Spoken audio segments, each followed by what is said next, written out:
কিরে, তুই এখানে কি করিস? তোর তো এইখানে থাকার কথা নয়। শোন, একটা মজার খবর আছে।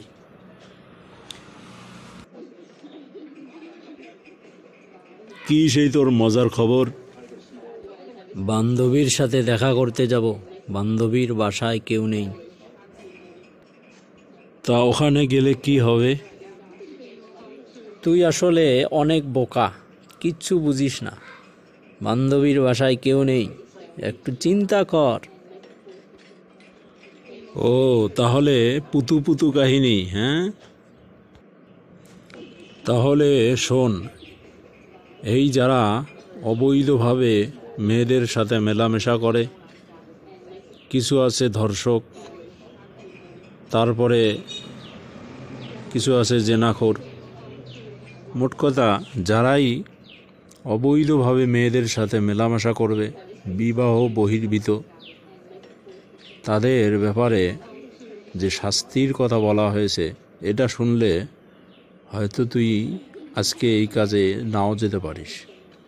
একটু ধৈর্য নিয়ে খুব মনোযোগ দিয়ে আমার কথাগুলো শোন। বল শুনি, বান্ধবী আসতে একটু দেরি আছে, ততক্ষণে তোর গল্পটাও শোনা হোক। তাহলে দুনিয়ার শাস্তি দিয়েই শুরু করি।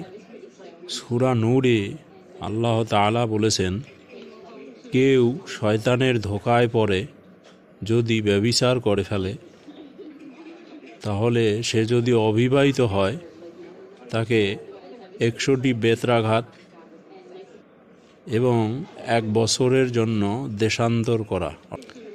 আর যদি সে বিবাহিত হয় তাহলে তাকে রজম তথা কোমর পর্যন্ত পুঁতে পাথর মেরে তাকে হত্যা করতে হবে।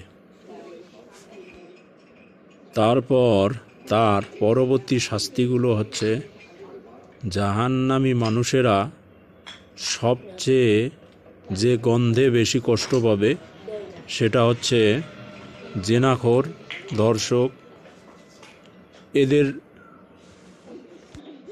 যৌনাঙ্গ থেকে যে রক্ত, পুঁজ, নোংরা তরল পদার্থ নির্গত হবে, এই গন্ধে জাহান্নামীরা অতিষ্ঠ হয়ে যাবে।